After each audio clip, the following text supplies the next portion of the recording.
우울과 불안이 이렇게 정상적인 감정인데 왜 때로는 내가 이것 때문에 너무 힘이 들까요? 그 이유는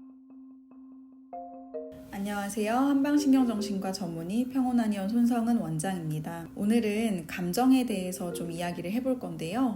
제가 진료실에서 가장 많이 보게 되는 감정은 크게 두 가지가 있습니다. 첫 번째는 우울이고요. 두 번째는 불안입니다. 우울과 불안이 과연 비정상적인 내 안에 있어서 안 되는 그런 감정일까요? 절대 그렇지 않습니다. 우울과 불안은 내가 살아있다는 증거이기도 하고요. 일상생활을 살다 보면 항상 시시각각으로 변하는 감정 중에 하나일 뿐입니다. 우울과 불안이 이렇게 정상적인 감정인데 왜 때로는 내가 이것 때문에 너무 힘이 들까요? 그 이유는 내가 감당할 수 있는 범위 내의 우울과 불안은 문제가 되지 않지만 내가 감당하기 힘든 범위에 해당하는 우울과 불안은 내 일상생활과 사회적 관계를 힘들게 하는 겁니다. 그래서 우울이나 불안이 왔을 때 내가 괜찮은 건지 예민하게 캐치할 수 있는 능력들이 필요한데 우리는 그것에 굉장히 어색해하고 낯선 게 사실입니다. 그래서 오늘은 우울에 대해서 그게 어떤 신호를 나에게 보내고 있는지 그걸 캐치하는 어떤 팁이 될 만한 것들에 대해서 이야기해 드리도록 할게요. 제가 진료실에서 환자분들을 뵙다 보면 대화를 많이 하는 편인데요. 그 대화 속에서 이런 말들이 오고 갑니다.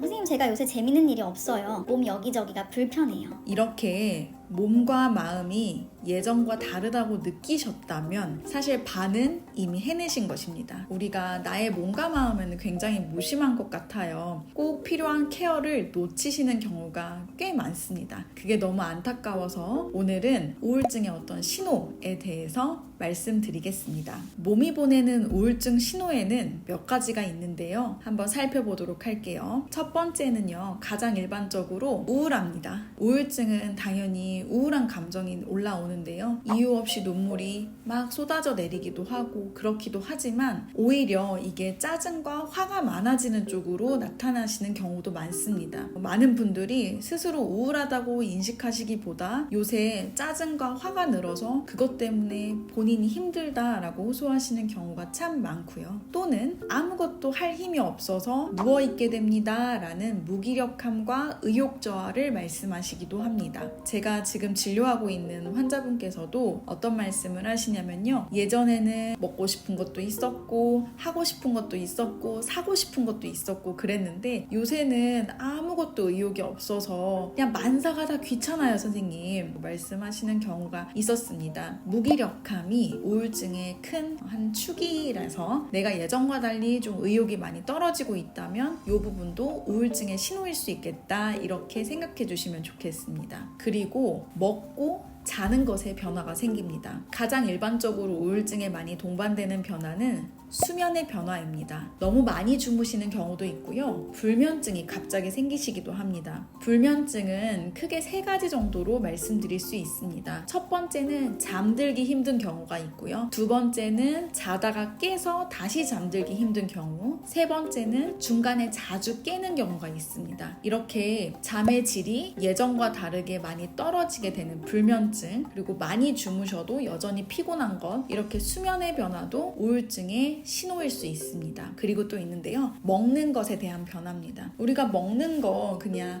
일반적으로는 때가 되면 먹고 먹는 식욕이라고 하는 건 그냥 자연스러운 거라서 이게 변화가 있으면 사실은 약간 신호이실 수 있거든요. 내가 먹는 게 싫어졌다. 식욕이 뚝 떨어졌다. 라는 것도 우울증의 신호이실 수 있고 살이 쪽쪽 빠지시기도 합니다.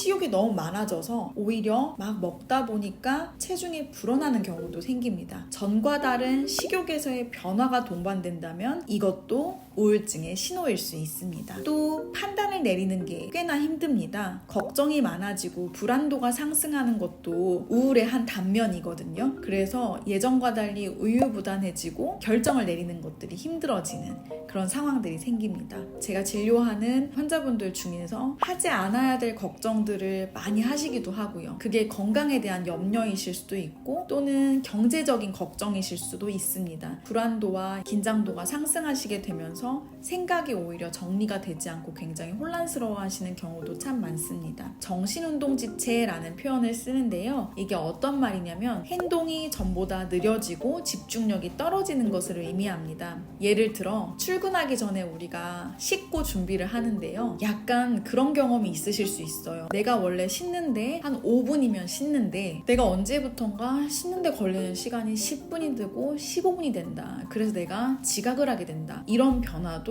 사실은 우울증의 한 단면일 수 있습니다. 내가 예전에 하지 않았던 실수들을 반복하는 것, 이런 것들도 집중력이 떨어지면서 나타나는 우울증의 한 단면일 수 있습니다. 또 가장 일반적으로는 부정적인 생각들이 늘어난다는 겁니다. 제가 이제 환자분들 질환 치료를 하다 보면 선생님 저 이대로 계속 살아야 될까요? 라는 말씀을 하시는 경우 앞으로 미래에 대한 희망이 없어요 라는 경우도 참 많습니다. 나의 생각이 부정적인 쪽으로 쉽게 빠진다면 이것도 약간 우울이라고 하는 게 나에게 보내는 신호일 수 있겠다라고 생각해 주시면 좋겠습니다.